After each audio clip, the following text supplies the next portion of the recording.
Magandang araw po muli sa inyong lahat mula dito sa St. Paul Seminary Foundation. Muli, samahan niyo po kami sa pagninilay ng ating mga pagbasa sa araw na ito.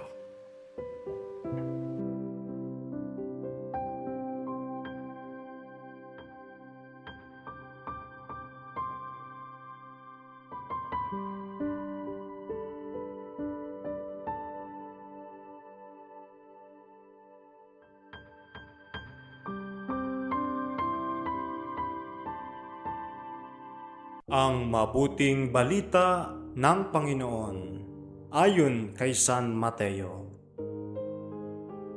Noong panahong iyon, nang marinig ni Jesus ang pagkamatay ni Juan Bautista, siya ay sumakay sa isang bangka at nag-iisang pumunta sa isang ilang na lugar.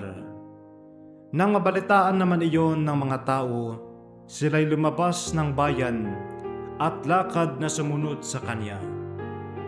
Paglunsad ni Jesus sa dalampasigan, nakita niya ang napakaraming taong yaon.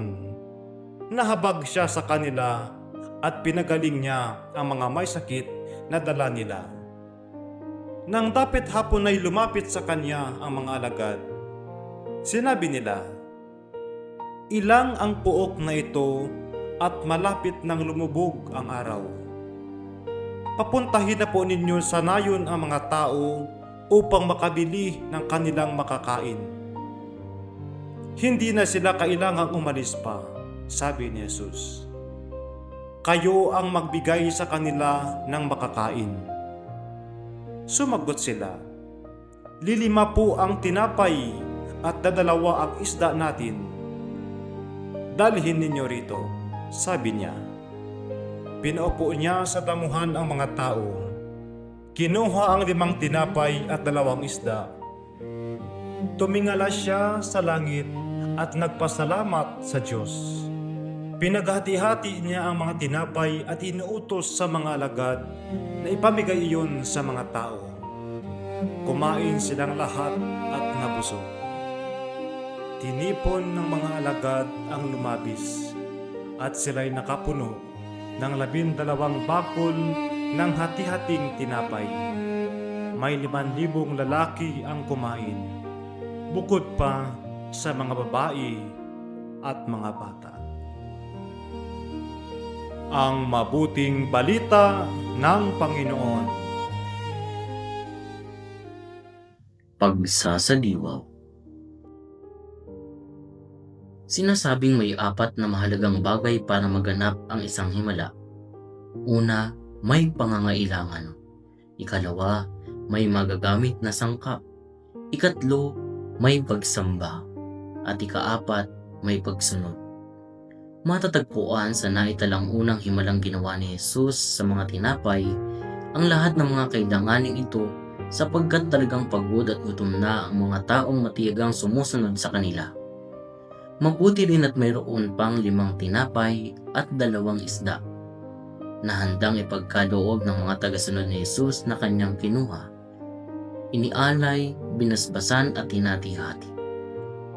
Bukod dito, buo rin ang pagsunod at paniniwala ng mga alagad na mapapakain ang lahat ng mga taong kasama nila. Kaya dahil sa mga bagay na ito, lubos na nabigyang ginhawa at natugunan ang pangangailangan ng mga tao. Kahit hindi magsalita, batid ni Jesus ang mga problema, mithiin at pangangailangan ng bawat isa sa atin. At dahil siya ang bukal ng walang hanggang awa at tabang, kailangan lamang ng tao ang magtiwala at maghintay para ang pinakamabuti ang maganap sa kanyang buhay. Sabi nga ng Panginoon sa unang pagbasa, "Makinig kayo sa akin at sundin ang utos ko, at matitikman ninyo ang pinakamasarap na pagkain.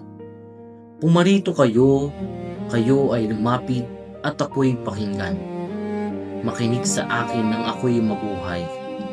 Ako'y may gagawing walang hanggang tipan, at ipalalasap sa inyo ang pagpapalang ipinangako ko kay David.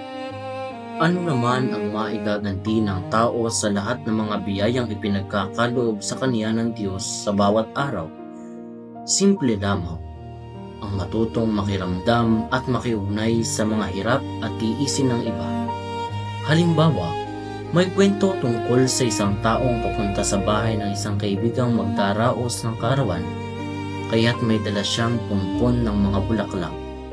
Habang nakasakay sa bus, napansin niya ang katabi na isang matandang babaeng mahina at napakalungkot ng mukha. Bago bumaba, naisip niyang abutan ng isa sa mga hawak na rosas ang matanda. Pagkakuha sa rosas, nakita niya ang biglang pagsilay ng ngiti sa mga labi nito, ang pagkislap ng mga mata at ang pag-usal ng mahinang pasasalamat sa kaniya. Waring isang munting himala ang naganap.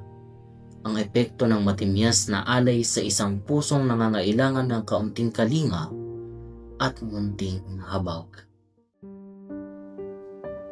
Atin pong napakinggan ang mensahe ng Diyos sa araw na ito mula sa simbahan.